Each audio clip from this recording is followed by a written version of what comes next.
Hey college algebra guys, so welcome to our first online class, and this is probably very similar to what a lot of you will be seeing in college when you guys go next year. So this is really great practice for you actually to get used to this distance learning stuff. So chapter 4 is all about exponential functions, logarithmic functions, and that's what we're going to get started here in section 4.1 day 1. The first thing we are going to look at is significant digits, because you will be asked to write your answer to a certain number of significant digits. So we want to make sure that we review what a significant digit is. So a significant digit would include numbers before and after the decimal point. So you can have significant digits before that decimal point or after. However, zeros at the beginning are not going to be significant, and we'll look at that in one of our examples here in a moment. So any zero at the beginning of that number is not going to be significant. However, zeros that are in between other numbers are always significant, no matter where they fall.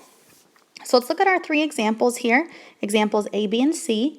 Round each number to 4 significant digits.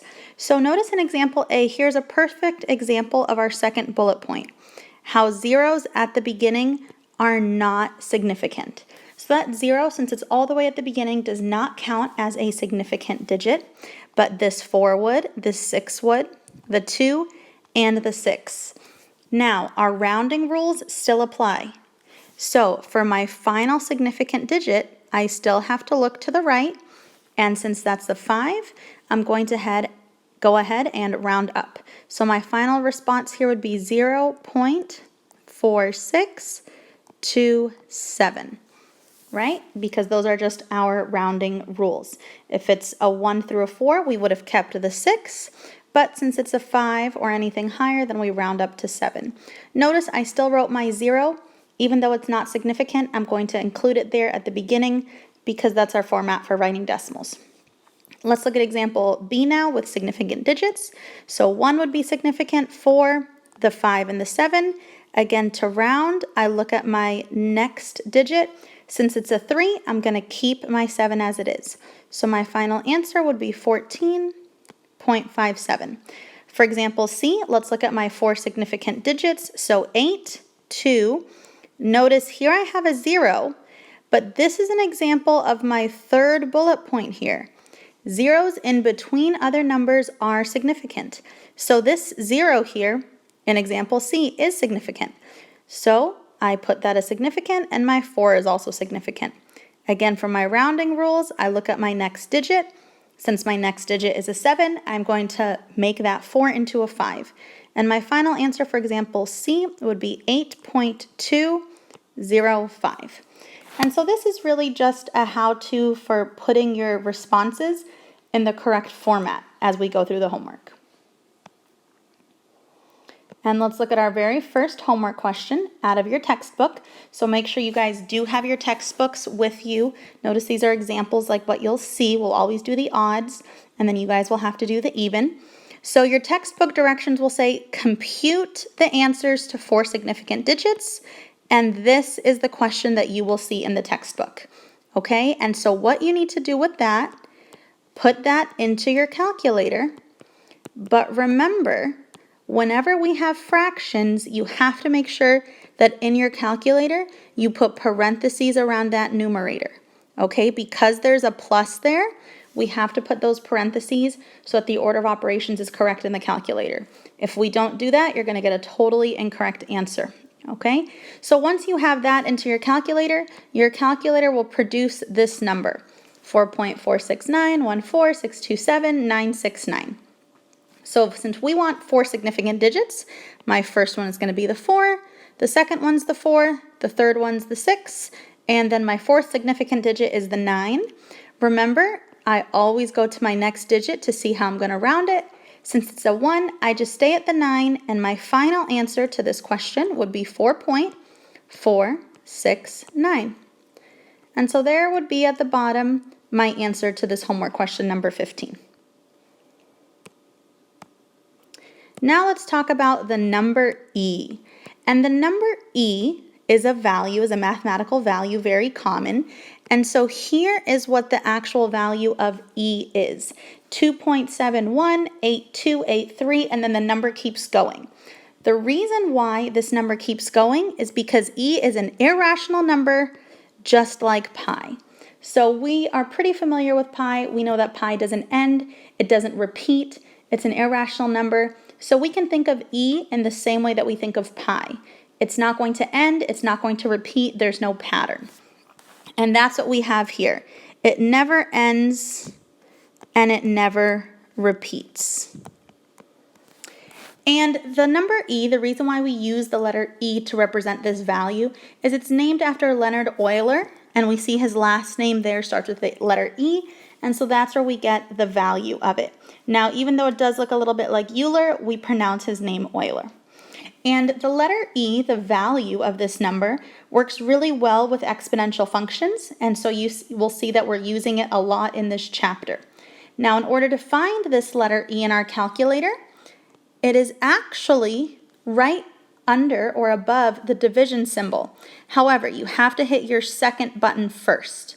Okay, if you hit second and then divide, you'll see the letter E popped up. And then also on the left side of the calculator, if you hit second and then ln, you'll also see that letter E. Let's look at another homework example here, homework 8A. And what you will see in the textbook as your questions is everything that I'm putting right here in this box. All of this is taken directly from your textbook. So you will be giving equations like we have here in A and C. Notice they do have the letter E in them, so you'll have to use that in your calculator. You will also be given these directions. Match each equation with the graph of f, g, m, or n in the figure. And notice our figure is right here. So here is f, g, m, or n, and you need to figure out this equation in A, which graph does that go with? This equation in C, which graph does that go with? Now, I've already done the work for you, but this should be in your calculator. So this graph down here on the left, you will have to enter into your calculator. So enter this first equation into your calculator, and you would get the blue line. And then enter the second equation into your calculator, and you would get the red line. Okay? So now that we have that, we can match them up. And really make sure that we're looking at those points. For example, my red line, we see that it goes wider. So over here, which one goes wider? F does.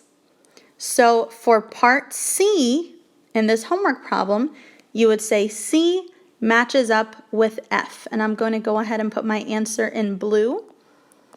So C matches up with graph F. And then for A, since we're looking at this one here, it's the one that's a bit closer to that y-axis, so it would correspond to this graph. And so we would say that part A corresponds to graph G. And so those would be our two answers. Okay, guys? And there we have our example 8A from the homework. Now, how to graph exponentials, and I know we've done a lot of graphing this year, but just a little reminder, especially since it's been a while since we've seen each other, we always want to enter the function into y equals on the calculator. And right, y equals is right here on the left of the calculator. Then, in order to see the points, because you have to know the points to graph, you want to hit that second table, okay? So here's my second button. And then we would hit this over here, graph, and you see table right above it. And so when you hit that, you're going to be shown this table of points. So now you have points that you can actually graph. And we're going to be graphing at least 6 points, and that's because the directions will ask us to. Now notice we remember that our caret here on the calculator, this is how we can do exponents. And here, and unfortunately it's blocked a little bit right here, but my division symbol has the E above it. So I could press second division to get the letter E. The other thing that I could press is second and this LN button here. That will also give me my letter E. And so our last example for today, guys, is going to be this homework number 19. And we are being directed to sketch the graph of each function and plot at least 6 points. And the book will give you this function to plot. Now notice that we have the equal sign, and it looks like we may have two separate functions, but they are actually the same function. So it's your choice which one you choose to put into y equals in your calculator, because they are equivalent. That's why they have that equal sign. They are the same function. So pick one of those functions to put into y equals in your calculator. Then remember to see that table of points. We're going to do second graph. And this table should appear in your calculator. Now, we are asked to plot at least 6 points. So negative 481 is a little bit large, so I'm not going to plot that one. Same thing with negative 327. But my first point that I'm going to plot is negative 29, because that will fit here on my graph. So I'll go to negative 2 on the x-axis, 9 on the y-axis, and there's my point for negative 2, 9. The next point I'm going to graph is negative 1, 3. So negative 1, 3. There's my next point. Then I'm going to go ahead and plot 0, 1. And now we're going to get into the decimals. I'm going to go to 1 and then 0.3 repeating. So that will be low right around here. I'll go to 2, 0.1 repeating. So again, we're just getting a little bit lower. I'll go to 3, 0.037. So I'm practically there on that x-axis, and now I have 6 points that I've graphed. So I'm going to go ahead, connect my points. Make sure we put arrows at the end, meaning that our graph is going on. And this is what our exponential function would look like. Remember, it's called exponential because that x is there in the exponent. And they always have this dramatic curve to them. And there we go, guys. That is our last homework example. This homework assignment is posted in Google Classroom, but it is here for you to take a look as well. Notice you're going to be on page 397 in your textbook. You have to do numbers 8 through 20 even. So just do those on a separate sheet of paper the way that we always do. Go into Google Classroom, go into your class work, and then under homework, make sure that you submit your homework in the right slot. So in homework 4-1, day 1. Please also make sure to read the directions carefully so that you have all of your homeworks labeled clearly for me to be able to grade. Okay, guys, so thanks for being here for this first lesson, and I'll see